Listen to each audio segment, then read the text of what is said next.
Welcome to week 2 of the Mastering Digital Project Management course, Project Initiation. This week we're going to be covering off how we can start projects right.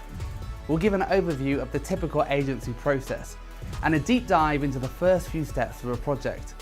We're going to cover project setup, kickoffs, discovery, setting yourself up for success and getting work done right. If we start projects well, we set ourselves up for the entire project to be a success. Here's what you should take away and learn this week. By the end of the week, you're going to be confident at starting new projects and working with new teams and clients. We're lifting the lid on the typical agency process and explaining in a bit more detail the kinds of tasks and activities that need to happen to make projects happen. So beyond methodologies, you're going to have an understanding of the framework from getting from A to B on a project. And we're going to give you a checklist of what to do when you pick up a new project. It'll get you and your project and your team set up for success. We're going to give the lowdown on project kickoffs, and you're going to get a good understanding of the prep you need to do and the steps you need to take to properly kick off a new project. We're going to explain how to do project discovery well, so you can make sure you don't just get any old work done, but the right work done.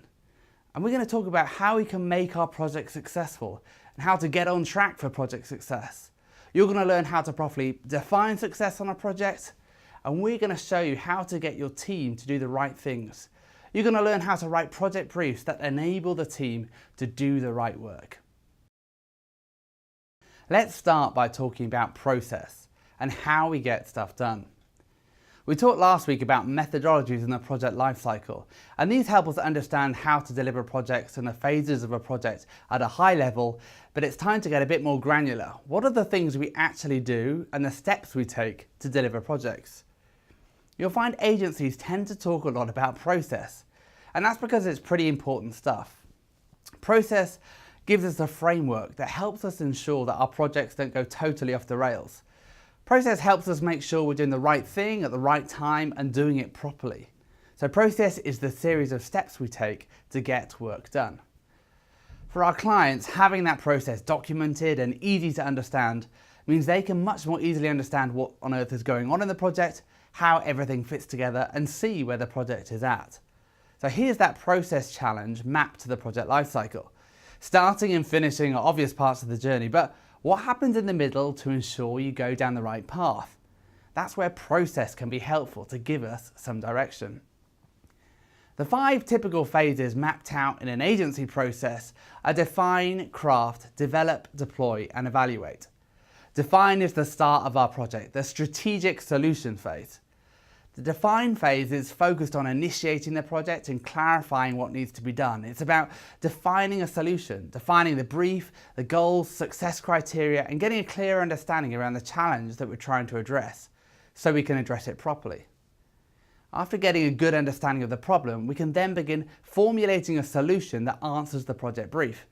And that solution might be a prototype or a concept presentation sharing some ideas. But this is where we begin to map out, based on that solution, what's going to be done for the rest of the project to deliver it. We try and come up with a budget and a timeline and a statement of work for building out the solution. After the define phase, we move into the craft phase, the design phase of our project. So whether it's information architecture, wireframes, tech specs, requirements, documentation, could be a script or page mock-ups, the craft phase is where the thing that's going to be built gets fully fleshed out. It gets planned, it gets designed or written, it gets prototyped and crafted in more detail. After design, we go into the develop phase, and this is the build out phase of the project. We take the prototypes, the design and the content from the craft phase. And the develop phase is where the pretty things, the concepts and the mock-ups, everything comes together to create something that actually begins to functionally work. This is where the project gets developed and built. And in a more agile project, this phase can often be done in parallel to some extent with the craft phase. But when the build phase is complete, we move into the go live phase, deploy. The deploy phase is when we finish building and get everything ready in order to go public. And the deploy phase often begins with testing, and that normally includes internal quality assurance or QA testing, user acceptance testing or UAT testing with the client, and user testing with end users. And we try and make sure everything is working as it should before we get the green light to make the project live and publicly accessible. The final step in our process is after deployment. It's the evaluate phase. We ask ourselves, well, how well did that work? And we ask, well, does it do what it's supposed to do? Is it hitting the success criteria that we defined at the beginning of the project? And we ask, how can we make it better? It's in this phase that we begin to try and identify additional opportunity areas and create the case for the next project. But we also make sure we're evaluating ourselves with project retrospectives.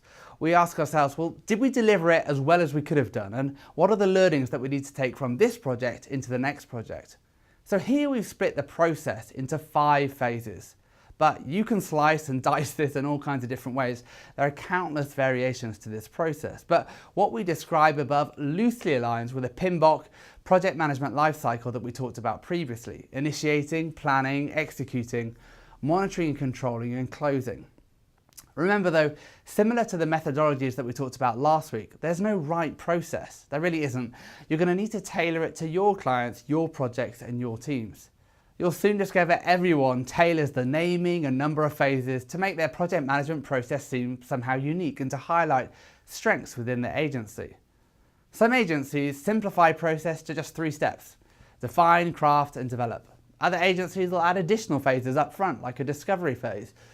But ultimately, the process we're talking about is usually very similar. To get any project done, you first define what you need to do, then you decide how you're going to do it, and then you come up with some solutions, design it, build it, test it, release it, and make sure it works.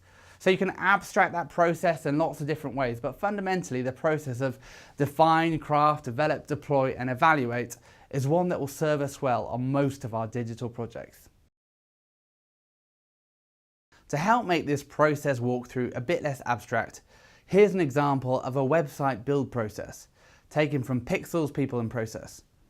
If we map our 5-step process on top, you can see that it doesn't really take into account our evaluate phase. But by mapping their activities on top of our process, you can see the different activities that can happen at different stages of the website build. In the define phase, we start with a strategy and user experience brief and use it to create a high-level content strategy and information architecture. And in parallel with that, we define the functional requirements so we know what the website needs to do. In this process map, we've got a final deliverable for the define phase called the development approach. This is essentially a solutions document. It's a sneak peek and a taster of what the final solution could be, giving a high-level view on what it might look like and what it might do. In the craft phase, on the front end, things start becoming more defined.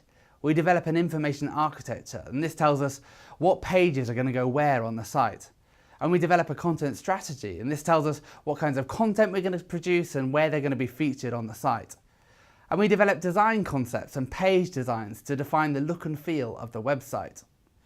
But in parallel with that, a development plan helps us further refine the back-end functional specifications for the designs.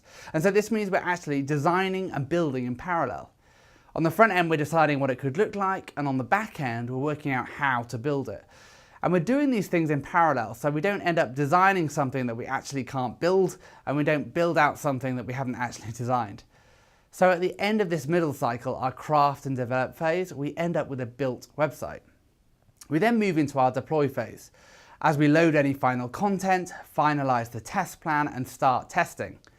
We do the internal QA and the client UAT, and where the clients can afford it, some user testing. It's worth saying that where we can, it's worth including that user testing throughout the whole process. At the define phase, the craft stage, and the build phase if we can.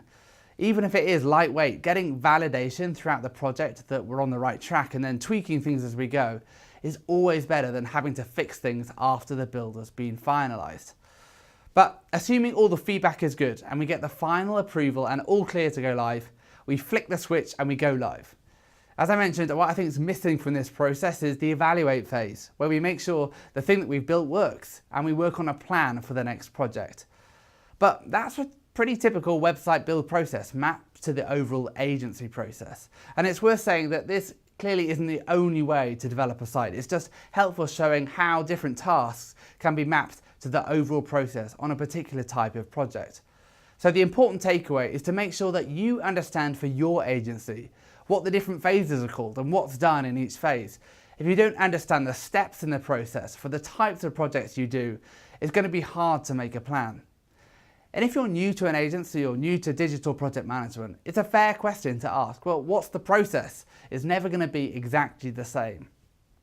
If you find yourself on a new type of project that no one in your agency has done before, don't panic. This happens all the time. We're working in digital, so it's kind of inevitable. Everyone's going to be a bit unsure of the steps, but if that's the case, try and think about what kind of project the project you're working on is most similar to, and try to map out a process so you've got an idea of the steps that you're going to need to take and tasks you're going to need to do to get the thing done. Now that you've got a high-level view on how projects happen, let's talk about how we get started with projects and project setup. In the project lifecycle, this is the project initiation phase, and it's what we tack onto the beginning of the define phase of our agency process. Fundamentally, as project managers, it's our job to make projects happen. We need to be initiators, the ones who get things moving and get some momentum going on our projects.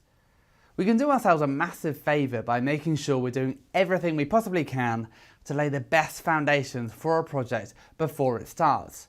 That way, everything that we do afterwards has a much better chance of being successful. Let's assume we've just got an email from the client and they've told us they've got a new project. They've decided they're running a campaign and they need a landing page. This is a typical scenario where we get half a brief. It's a short email from a client with very little detail. But to be honest, it doesn't really matter what the email says. They could have said they wanted us to build out a whole new website. The important thing is that we know there's potentially a viable project and that we need to do something about it. The first thing that we want to do is to give the client a call and try and get some more details. But assuming it sounded pretty promising and that the project was likely to happen, we need to get things shipshape. So how do we do that? A helpful thing is to create your own project setup checklist. Now the checklist is going to vary depending on the agency you're working in, so look at this checklist as a starter for things you might want to think about when you're starting a new project. Our goal here is to get the project started off on the right track and prevent any unnecessary delays. So start by thinking about all the things that you could possibly get set up in advance.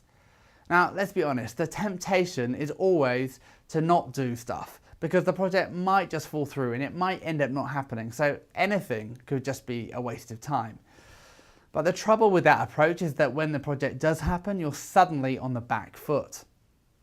It's much better to spend an hour or so setting up each project that might happen so that your team can start working on it properly when the project gets the green light to go.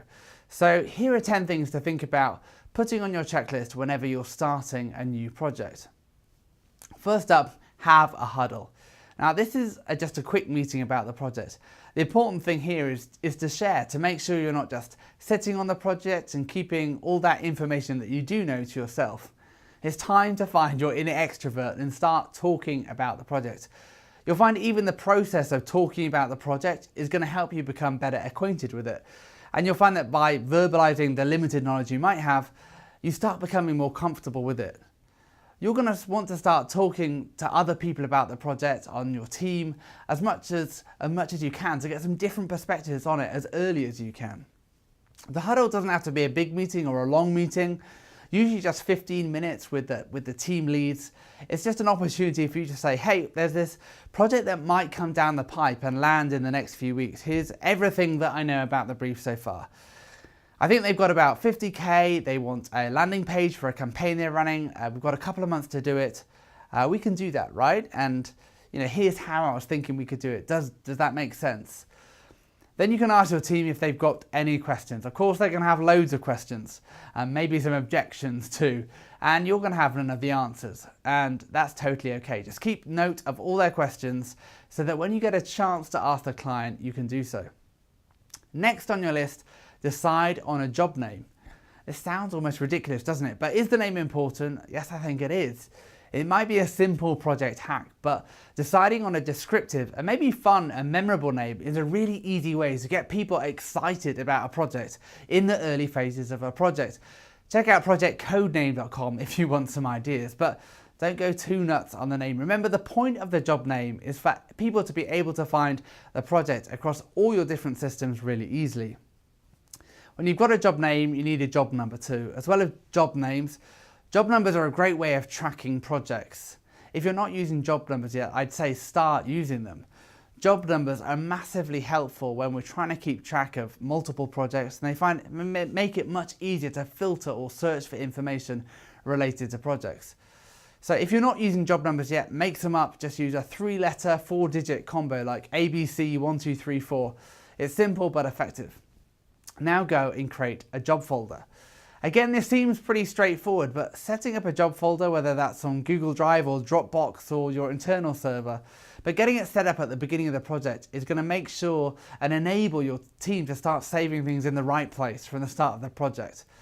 Have some structure and thought around subfolders too. Is each team going to have their own folder, or each phase of the project? But have a plan that makes sense and try to unify it across your agency so everyone always knows where to find the stuff they need quickly.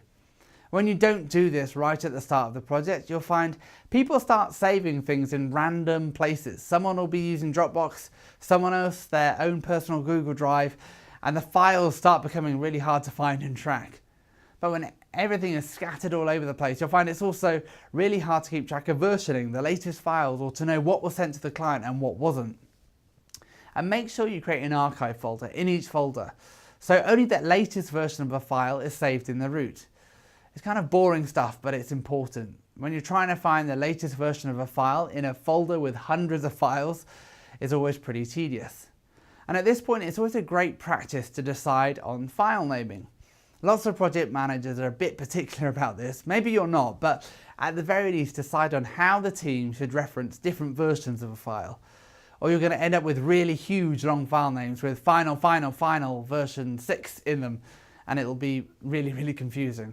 If you're able to go into your project folder and know what the latest version of a file should be called and where it should be, it's always really handy. It sounds stupid, but it's always one of those things that wastes a massively disproportionate amount of time when you have to message everyone on your team and say, is this really the latest version of this file? People then have to trawl through different files and folders and open them up and try and find the latest. So see if you can stop the confusion before it starts and save yourself and your team loads and loads of time. And now get your timesheet tracking ready, along with your job number. You'll want to set up your timesheet tracking as soon as you can, so you can start recording everyone's time on the project. After all, how are you going to know whether or not you're being profitable and learn how to improve your project process unless you're tracking time right from the start? Next, decide with your team what tools you're going to use, and then start to set them up so you can begin managing the project with the proper systems in place. These are the tools that we talked about last week for you and your team, particularly resource scheduling, project comms, project docs, file sharing, task management. It's great if you can get them set up as soon as you can. If you're going for the cornucopia of one-trick pony tools, then make sure you're really clear about where you're doing different things, where there's crossover functionality. Are you tracking time in Harvest or Replicon? Are you going to communicate through Basecamp or Slack? This can be another great thing to cover off in your huddle. Next up, start resourcing. Even if the project isn't confirmed, you need to start thinking about the team you need to deliver it. If you can, start making a tentative resource plan so that when the project does drop, you know who you need and when you need them. You're much more likely to get the resources you need if you thought about it in advance. And do some research. You're going to need to be the expert on everything for the project, so embrace it and start researching everything you can about the client, the project, and the technology you're likely to use. This is kind of like your own mini discovery phase. Think about the business challenge, the technical sandbox. Understand what competitors are doing and start talking to users. Start trying to formulate a bit of a vision about what the solution might look like. And finally, try to start to make a plan.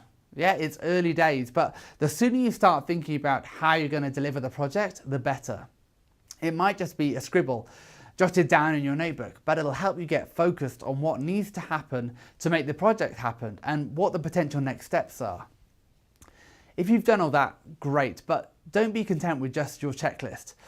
Think about what else you could do to start making the beginning of your projects much smoother. You want to front load as much as you possibly can at the beginning of the project, incurring as little time, effort and cost as you can. And the truth is, It all could wait. You could just sit back and decide not to do anything until the project is confirmed. But please don't be lazy. Momentum is so important in the early stages of a project. Think about what you can do to progress the project to the next step. As a project manager, you're nearly always going to be fighting against the clock.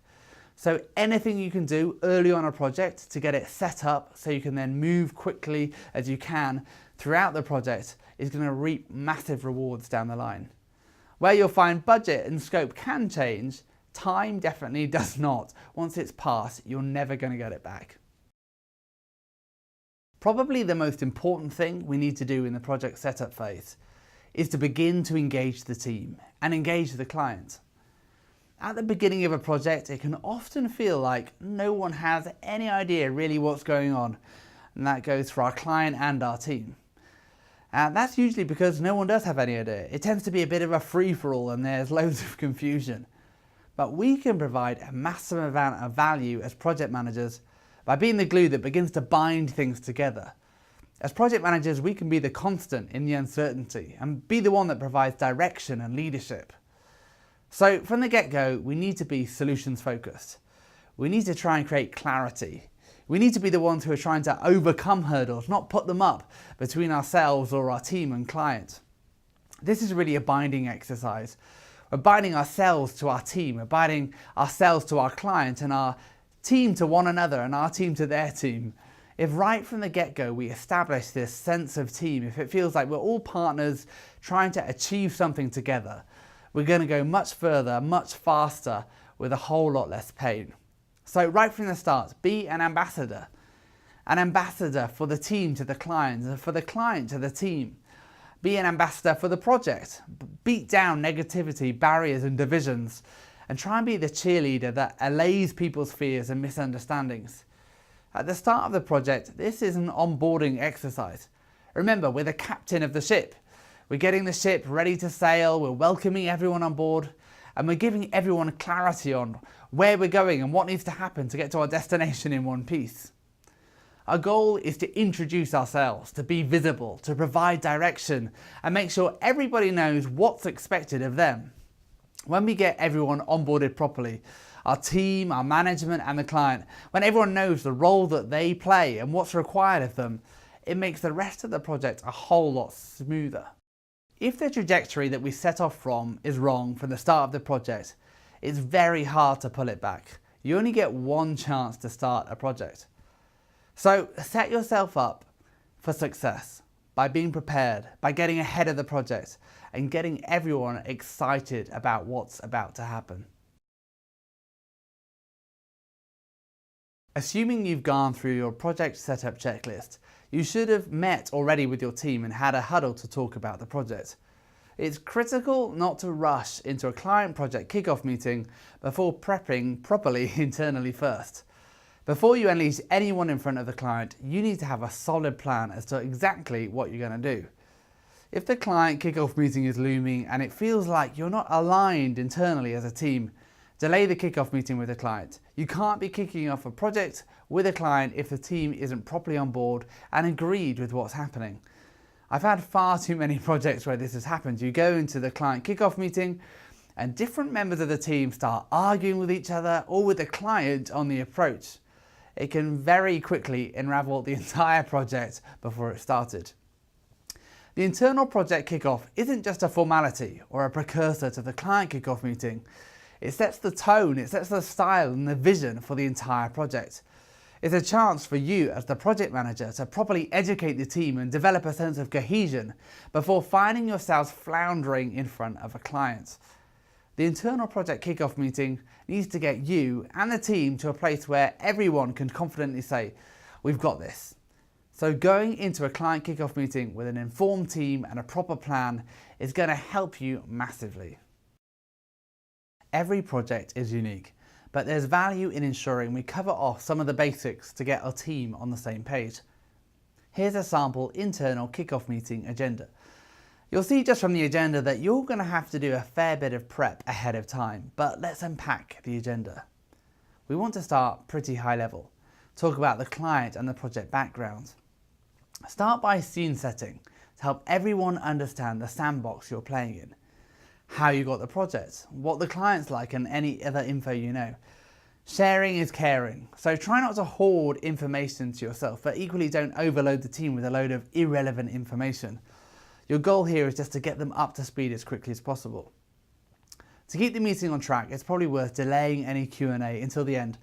Otherwise, this section of the meeting can end up taking a really long time.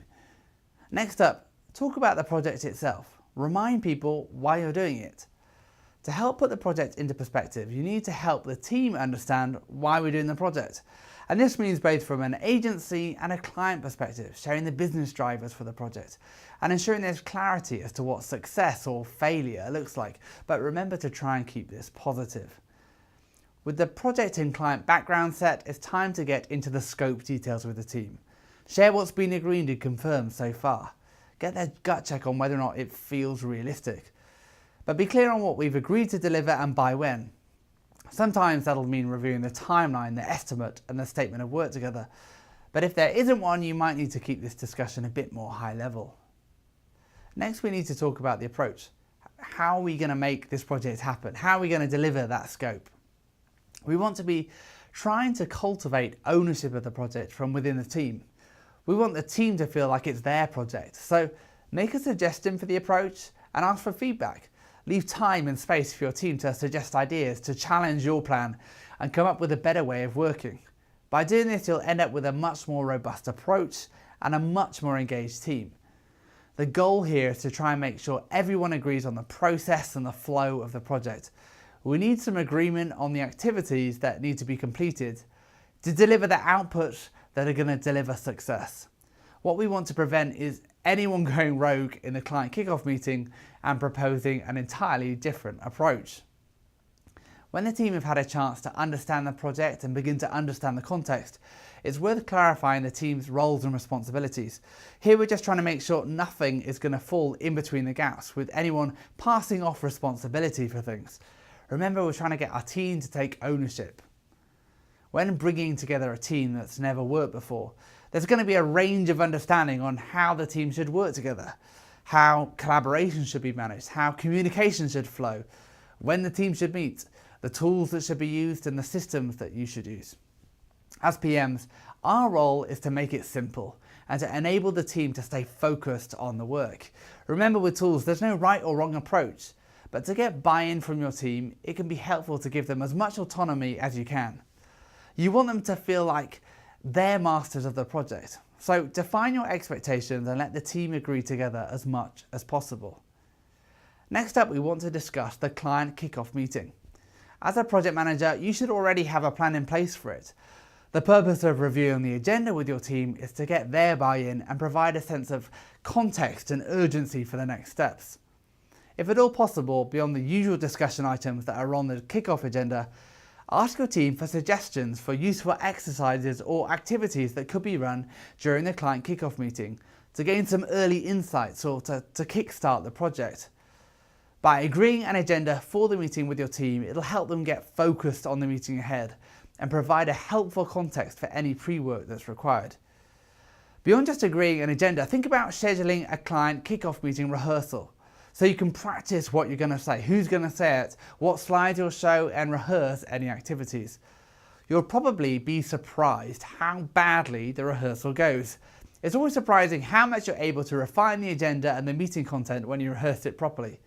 But this extra step will help your team feel more comfortable and it's going to allow you to communicate clearly what you expect of them in front of the client. Finally, think about next steps and how you're going to keep momentum going. The temptation can be a bit casual when starting a new project. No one really knows what's going on, and it might even be that you as the project manager are actually the last to be brought onto the project. But remember, the way you manage the first few meetings and interactions of the projects sets the scene for the rest of the project. To keep momentum going in the project, make sure everyone is clear what they need to do next, when they need to do it by. This is your moment to be large and in charge. At this point, you need to be very clear what needs to happen to make the client kickoff meeting a success and guide your team to work back from that. With the team prepped and ready to go, it's time for the real deal, the project kickoff with the client. As we're discussing this, we're going to assume that the project we're talking about is for a new project with an existing client, but where we haven't worked with that particular client before. If it was a brand new client, we'd need to give them a bit more of an onboarding to the agency. Before you jump into the project kickoff meeting with the client and all the stakeholders, a really simple way to improve the chances of the project kickoff meeting going well is to meet with the key clients before the meeting. And this is particularly important if you're working for a new client or you're new at an agency. You might feel like you're overstepping the mark, but embracing that discomfort will pay rich dividends later when they're on your side in the kickoff meeting and you've got some alignment going into that meeting. It's going to give you a lot more confidence. And this goes back to that idea we were talking about being the glue. We need to bind ourselves to our clients. We need to make a connection and start developing relationships with the key contacts that need to become our new best friends. So how do we do that? Well, coffee is great because it's quick, informal, and it can be at a neutral location. Doing lunch together is even better. But at worst, make a phone call. The important thing is to make a connection. The purpose of connecting and meeting with a client before the real kickoff meeting is to level set on expectations and get a feel for what the project kickoff meeting is going to be like and get aligned. It's so important we're aligned before the potentially more emotionally and politically charged real project kickoff meeting. It's funny how our clients can just act up when they're in front of their bosses. As much as possible, it's great if you can use this meeting as a bit of a collaboration session. It's an opportunity to refine some draft documentation and the kickoff meeting agenda together to discuss how you're going to work together and align expectations. In the real project kickoff meeting, we don't want any surprises. This is also a great opportunity to cover off project management aspects of the project without a huge audience of stakeholders who might complicate the discussion. So here's a sample pre-client project kickoff meeting agenda. As a starting point, think about this rough agenda and consider what aspects are going to be applicable for your own project. With the timings below, you should be able to fit this into a 60-minute coffee or easily over lunch. As long as your client hasn't brought along the entire project team for the ride, this is a chance to have a bit of a heart-to-heart. Your goal is to get to know your client outside of the context of the project, to become friends and begin to develop a relationship. It's this foundational relationship and level of trust that you're going to develop that's hopefully going to flourish over time, and if you've done your job properly, it's what's going to carry you through the ups and the downs of the project. We're trying to gain and share some insight on team dynamics, getting a behind the scenes perspective on who will be involved in the project on the client side and to what extent. It's really helpful to understand who the allies or supporters of the project might be and who's most likely to cause trouble. It's also an opportunity to take on our ambassador role. It's an opportunity to sell the resources we've got booked on the project and tell the client how excited you are about the team and give the client some confidence in who they're going to be working with. By giving them a bit of a behind the scenes insight into your team, hopefully your client will reciprocate and give the skinny into the personalities who could impact the project for better or worse. Part of this discussion of the who's who should be an easy transition into governance, finding out who's really in charge and who'll need to sign off what during the project. You're trying to get an understanding from the client whether or not you're going to need 2 rounds of amends or 20. But it's also good to know the details of things like, are some of the team difficult to schedule for meetings or approvals? Are they off on vacation during the project? Do they like everything printed out so they can literally sign everything off? And it's often useful to have some formality around it, particularly with new clients where everyone's a bit nervous about how things are going to work out. There's a tool that's a great help in doing this. It's called a RACI chart. RACI is an acronym for Responsible, Accountable, Consulted, or Informed. And a RACI chart is simply a matrix of what's going to happen against the role everyone's going to play in making that happen. And we can use these externally with our clients and internally for our own internal process. But the point of the RACI is to prevent anyone from being able to say, well, I thought we were going to do this. And the killer, well, I'm not going to pay for that because I needed to sign it off and I'm only just seeing it now and I don't like it. At the intersection of each activity and role, we simply assign someone to be responsible, accountable, consulted or informed for that activity or decision. Each significant activity should have at least one individual accountable, while there might be shared responsibilities depending on the activity. Let's look at this sample RACI chart. This one's pretty simple, but you can make it as complicated as you like. You could have a separate internal and external RACI chart and be transparent with your client about your team, or you can obfuscate it slightly and have separate documents. So how do we use it? Well, we simply place an R, an A, or a C or I, or any appropriate combination in each of the roles for each activity. So how do we know if someone's an R, A, C or I? An R are those that are responsible. These are the doers of the work. They're responsible for completing tasks, and so we can have several people jointly responsible. A is for accountable. This person's the owner. They're the ones providing sign-off or approval for tasks. And there should really only be one person accountable, which means the buck stops with them. We want just one neck to choke. C is for consulted. These are the people who need to give input before the work can be done or signed off on. These people are in the loop and active participants, but be wary of these guys because they can get in the way. So try and minimize the number of people who are consultants on the project, as this is going to slow down the decision-making process. And I is for informed. These are the people we just need to keep in the loop. They need updates on progress or decisions, but we don't have to formally consult them and ask for their opinion.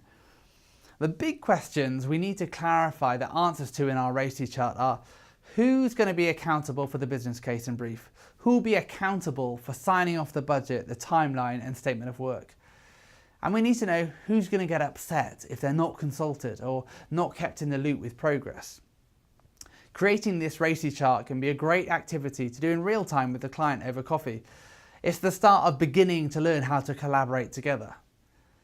So we've got to the bottom of who's who, and ideally what we need to communicate to who, when and how. Now, of all the items on your agenda, the brief or statement of work review is probably the most important for aligning expectations. And it's worth spending a significant portion of time on it. You need to be aligned before the real kickoff meeting, where other people are going to start weighing in on the discussion and making it a whole lot more complicated. If you can, this is an opportunity to take the client through a plan, outlining the project process, the activities, how much effort the budget will allow you to apply, and what the deliverables might be. It's important that you highlight rounds of review, dependencies and assumptions you've made, so that you begin to get on the same page with regards to what you're going to deliver, what it won't deliver, how the client needs to be involved. If you leave a discussion about the statement of work to the real client kickoff meeting, it can turn ugly. The dynamics of a large group throwing around opinions of what should be in and out of scope are never pretty.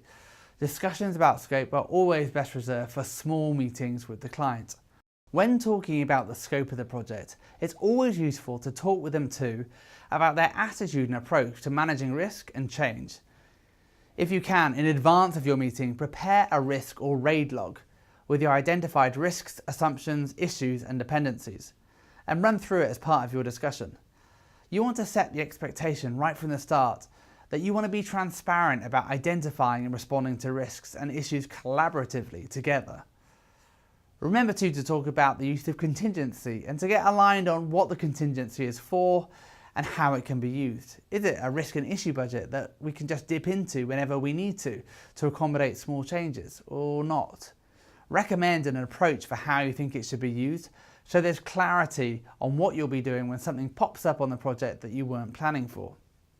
Next up, talk about reporting, how you'll track and communicate project progress and to who. It's helpful if you can to prepare a draft status report so that you can share it with the client and ensure that the format and detail works for them. You can combine these discussions about reporting and risk with another real-time collaboration, developing a communication plan. The communication plan outlines what information you're going to share, with what people, at what time and in what format. If you can wrap up these things ahead of the kickoff meeting and then just share the decisions in the meeting itself, it'll circumvent a lot of unnecessary discussion. It's also important to talk about collaboration. What tools are you going to use to work together and manage the project? Check with the client to make sure they're happy with the selected toolkit and that they're able to use that platform to share files, information, status updates, and to have project conversations. If you're using particular tools and need the client to play ball with them, this is a great segue to talk about assets and all the stuff that you're going to need to get from them to get the project started. Try and make a list of all the things you need that you need to ask the client to give you ahead of the project, so they can start working through them and provide them to you in priority order. You'll want to give them the most critical items first, and that'll include things like logins, brand assets, files, VPN access, and contacts for accounting so you can get paid on time. As you're beginning to wrap up the discussion and start thinking about next steps, start talking about the upcoming kickoff meeting. This is an opportunity to run through the agenda for the real kickoff meeting.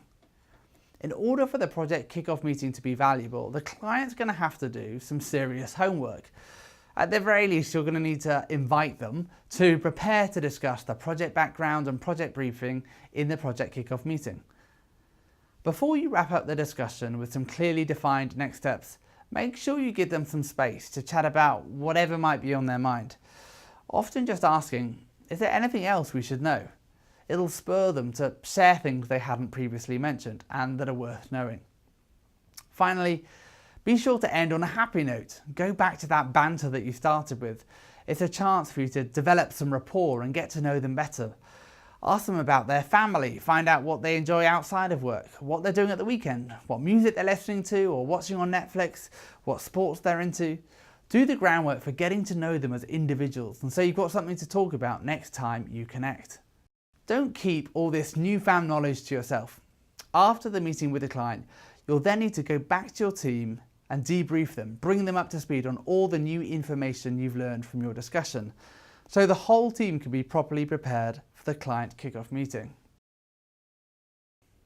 After the internal kickoff meetings with your team and the catch-up with the clients, you'll need to kick off the project properly with the full complement of stakeholders and key members of your team.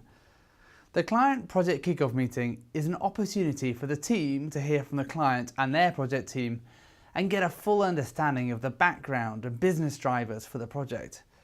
It's an opportunity to get a shared understanding of the project and develop some deeper connections with the client's team. Here's a sample project kickoff meeting agenda. This agenda covers many of the topics you might want to consider discussing. Naturally, at the beginning of a project kickoff meeting, everyone will start introducing themselves and exchanging business cards. And an informal networking time can be really useful, so don't feel like you need to rush to get the meeting started. A bit of banter at the beginning is a healthy start to the meeting. Projects are always better when there is some kind of underlying relationships to fall back on when things get tricky.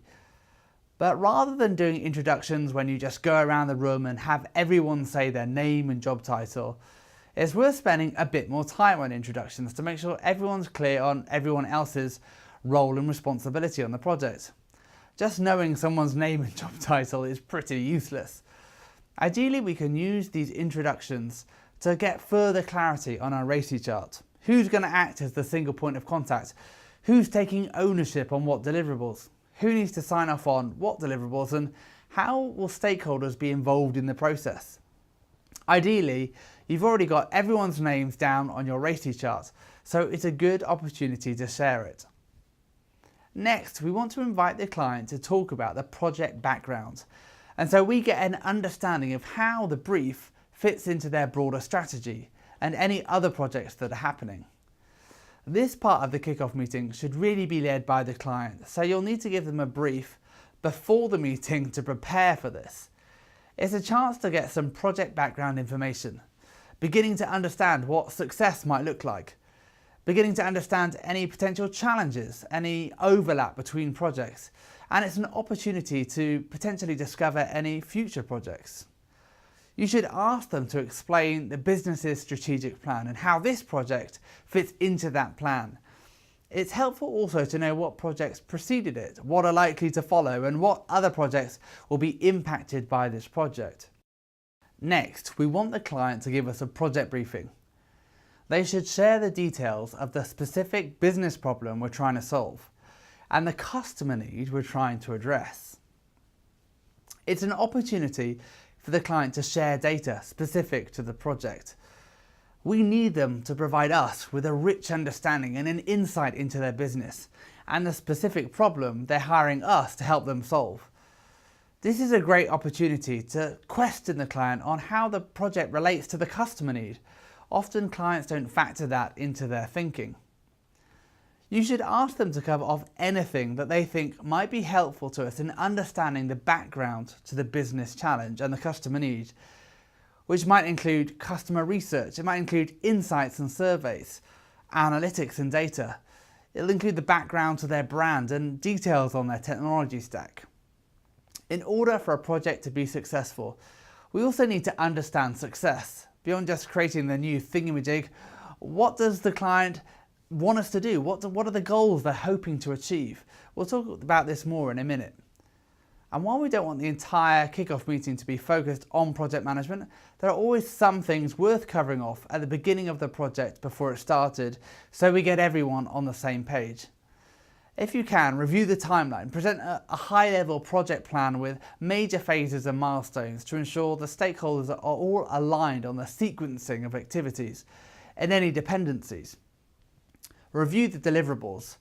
You should already have had a discussion with the client about the statement of work and become aligned on activities, deliverables and assumptions. So in the meeting with the broader stakeholder group, it's worth summarising that discussion you had, the milestones, the deliverables, just to double check that no one's expecting anything else.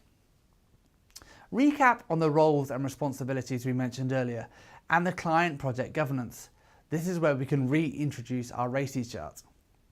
And review the communications plan, what you're planning on communicating to who, at what point and how.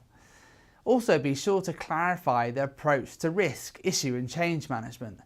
You'll see that essentially this is just a recap of the conversation you had with the client before. At this point you want to be clarifying the approach rather than throwing it open to discussion.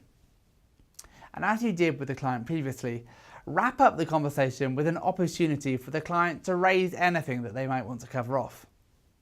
Finally, make sure you close the meeting with clearly defined next steps and recapping exactly what the client will need to do and what you'll be doing to ensure you hit the project milestones.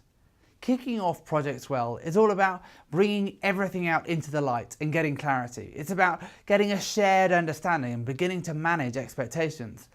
It's not a time to hold anything back. It's a time to be upfront, honest, and share openly.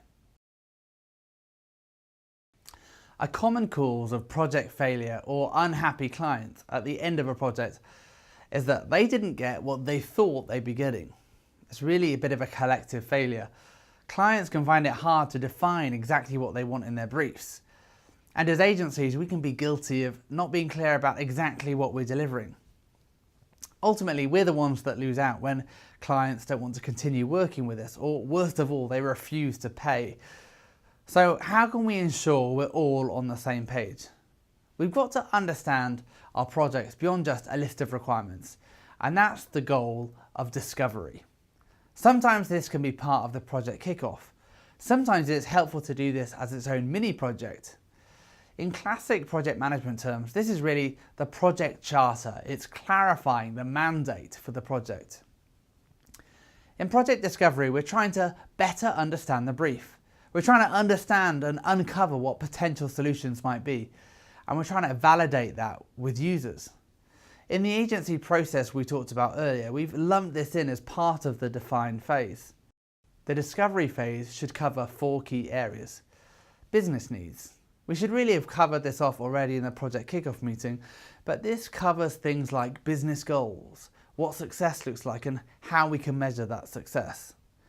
The second area is technical needs. This is about understanding the sandbox we're playing in, any constraints we have to work within and any technical mandatories.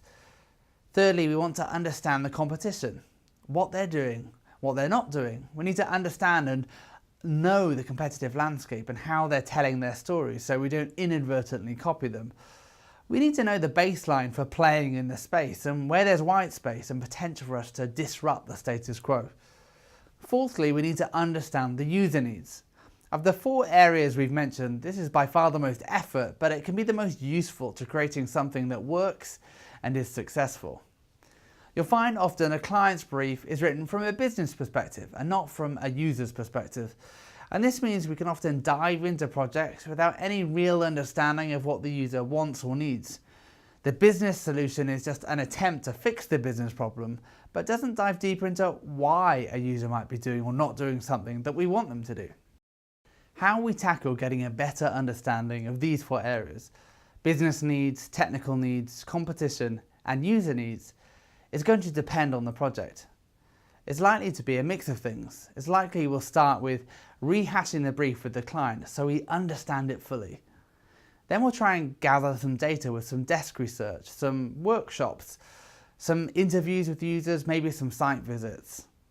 And then we'll try and synthesize all that data into some key insights. We'll then use those insights to create a solution. It could be a blueprint, a map of the user journey, and some potential solutions.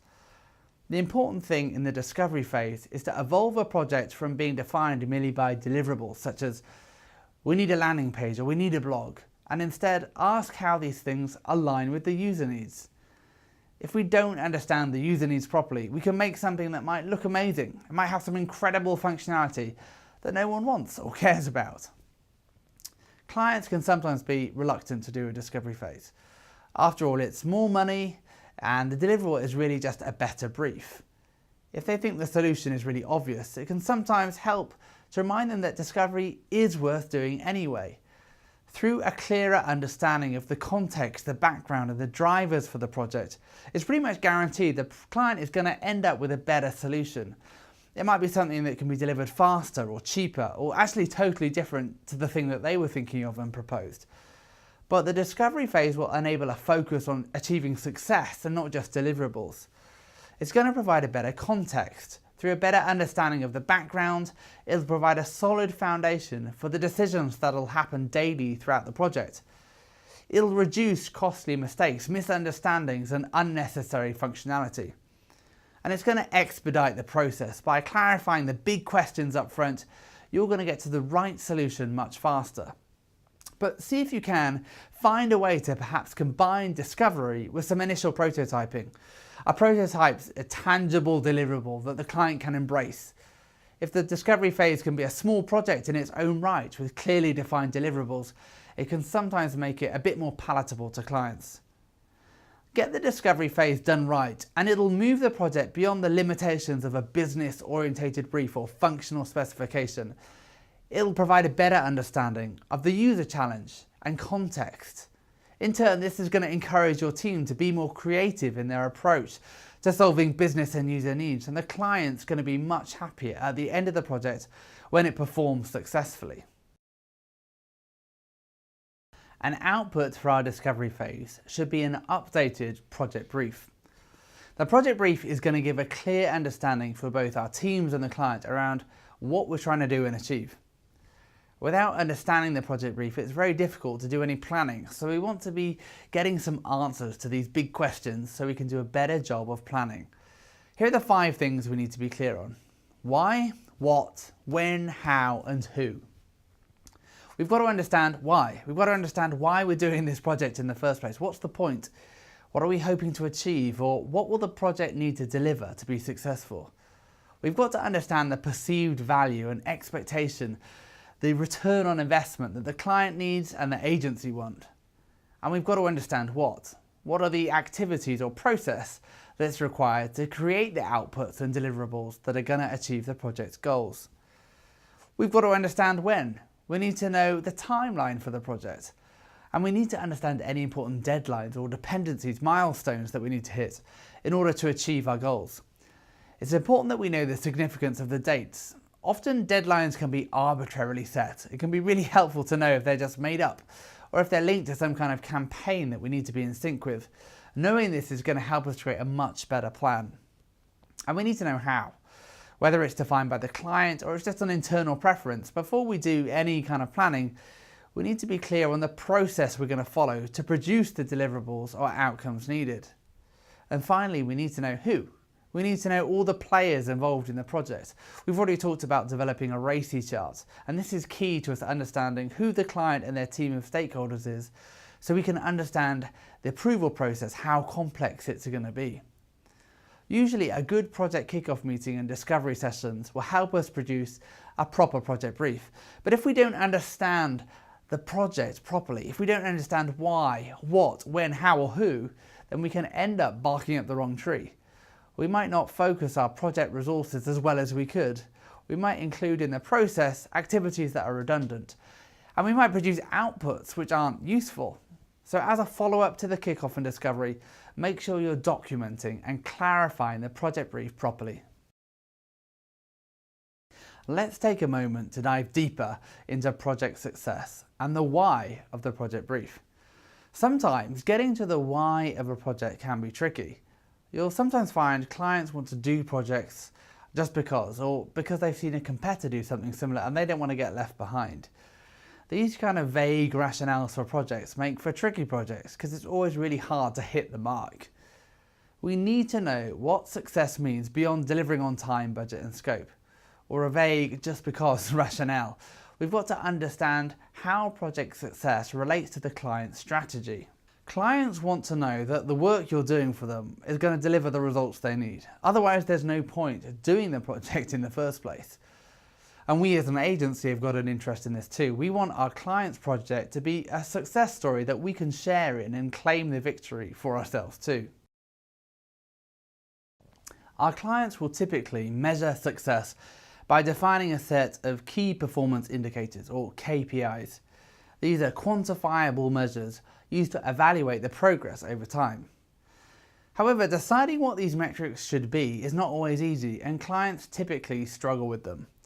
But a good starting point is to look at the company's overall strategy. Most organisations will have some kind of a plan that outlines their vision and the specific goals they think will help them achieve that vision. That might include growing the number of customers. It might include increasing revenue, decreasing costs or growing market share. Once we've got these goals, we then need to drill down to seek and identify ways that the thing that we're creating could help them achieve those goals. That might be in generating more traffic and leads. It might be reducing support queries or increasing visibility through social media. And then we've got to turn these criteria into something that's measurable. For example, generating traffic and more leads might be measured by the number of visits or sign-up forms submitted. Reducing support queries might be an increase in users using online help and a drop in phone support requests. Of course, no metric's going to be perfect. Some people will email instead of completing a contact form, and there's no guarantee that a drop in calls is exclusively due to the website. But that's okay. Just make your metrics as good as possible and accept they're never going to be perfect. But it's better to measure something than nothing. We want to make sure these criteria and KPIs for success are specific and measurable so we can measure against them, prove success and quantify our value. While metrics are great, we need a balance. We don't want to become too obsessed with our metrics, as they're often less than perfect. They're only ever an indicator of success. And if you settle on the wrong metrics, it can damage overall performance. For example, focusing purely on lead generation could result in us adding things like pop-ups and overlays that are actually going to end up hurting us long term and damaging customer satisfaction and sales. To avoid this, it's good to have a mix of metrics that balance one another. Paul Boag suggests the three lenses we can use to do this are usability, engagement and conversion. Tracking usability is important because it will tie to a considerable number of the company's goals, from customer satisfaction to customer lifetime value. We can track usability by defining key tasks that we think contribute to the key user flows to them converting, and then measuring how well we're enabling them to do that. For example, we can look at things like task success rate or time to complete tasks. By tracking this over time, you'll be able to judge whether the changes you're making are improving the overall usability or not. Making the things that we make to be usable should be a minimum expectation. In truth, we should be doing so much more than that. We should be delighting and engaging users. That's when they're likely to share it. But we can measure engagement by tracking metrics such as attention minutes, interactions or interaction depth, and Net Promoter Score. That's the classic, how likely are you to recommend this to a friend question. Finally, we come back to the numbers that the clients are most excited about, conversion rates. Ultimately, and the good thing about digital is that we're often able to measure this. We're working with marketing clients to persuade users to take some form of action. And these actions often create a tangible financial benefit for the company. It's relatively easy to track conversions online. E-commerce sites can track sales, while service companies track sign-ups and leads generated. So we've got a role in helping our clients understand this balance. Usability and engagement is an important aspect of ultimately delivering the conversion. It's important that we encourage our clients to think holistically about success so they don't just become fixated on one single metric. While it's relatively simple to come up with the KPIs for project success, they can be brainstormed in a short meeting. What tends to be harder is the implementation and the ongoing tracking. After defining the KPIs, be sure to check in with your development team to validate that the things you're trying to track are actually trackable. Implementing complex funnel tracking and event tracking can take a lot of time and requires a detailed spec. So don't think that by simply defining the KPIs you're done. Next, you need to create the tracking specification, you need to implement the tracking, you need to test the tracking, and then finally monitor the results to ensure the tracking is working properly. So similarly to the way that we need to track our project health, we've got to keep an eye on measuring success throughout our project and after launch too. But it's part of a project that's worth investing in. Nothing builds the case for continuing to work on a project with a client like success. It's in our best interest to first manage the project health and ensure that we're delivering on the table stakes of delivering on time, on budget and on scope. And it's in our interest to make sure we've got success criteria defined across usability, engagement and conversion, and that we're measuring them properly. Immediately after kicking off a project, we need to start getting stuff done. After the kickoff meeting, it can be easy to assume that everyone should just know what they're doing, and we can just say, "Go team, go!" And with that rousing cheer, the team just go off and magically do the right thing all by themselves. We hope they'll come back a week later and with a great fanfare unveil the most awesome work. I'm pretty sure that's never happened. In fact, the opposite is normally true. Even when you think you've told the team exactly what to do, they have this uncanny way of not doing what we ask. So why is it that our teams are sometimes such a disaster?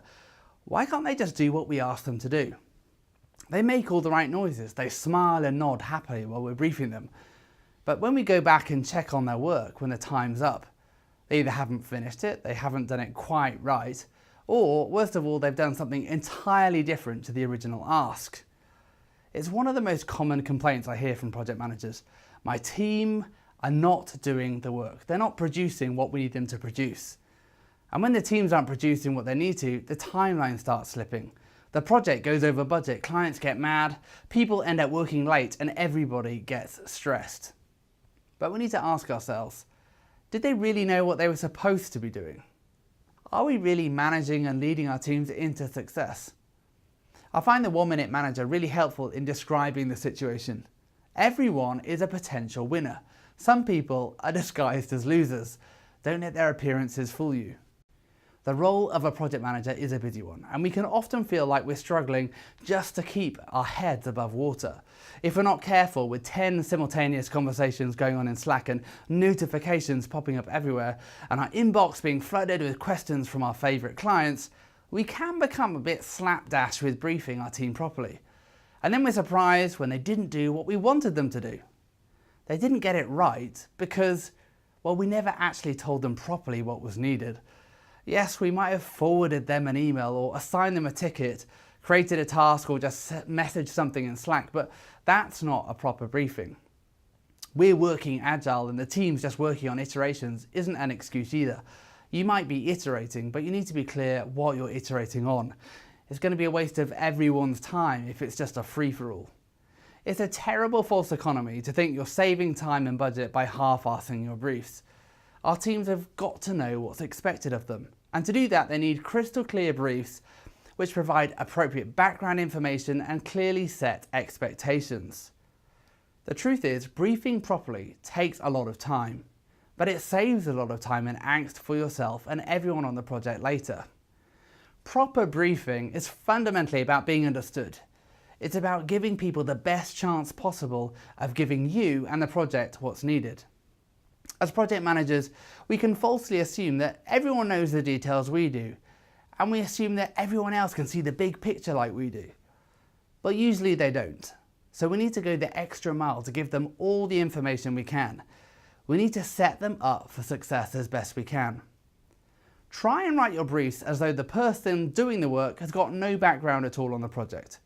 Try and include all the links and additional information you can. Write your briefs as though you are writing them for your gran. Try and make them idiot-proof. And you'll find, as you begin to include lots of additional detail, that people find it incredibly useful in doing the right work.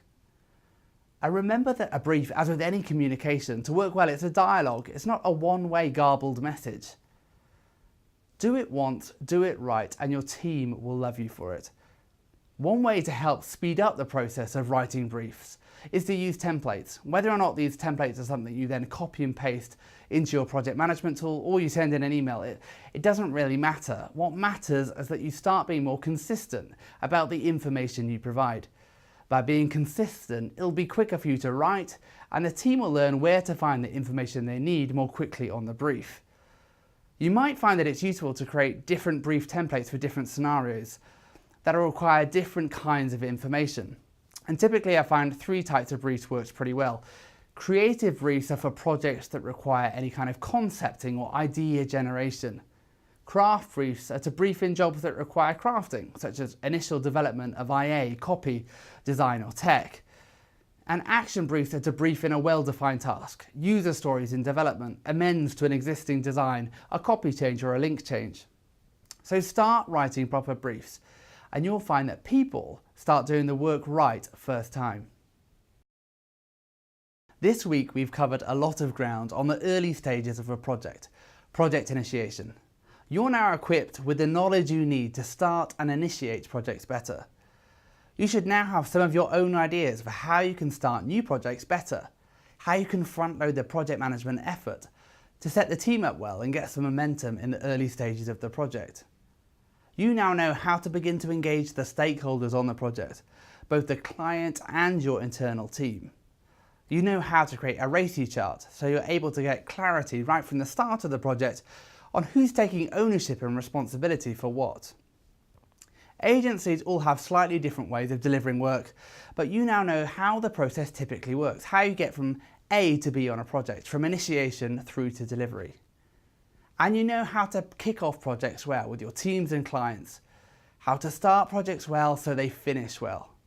You understand the importance of a good project discovery and some of the tools and questions you can ask when kicking off a project to make sure you're doing the right work before doing the work right. You know how to pull all that information learned in the discovery process into a simple project brief that answers those 5 questions: why, what, when, how and who, so you have a shared understanding of what needs to be done.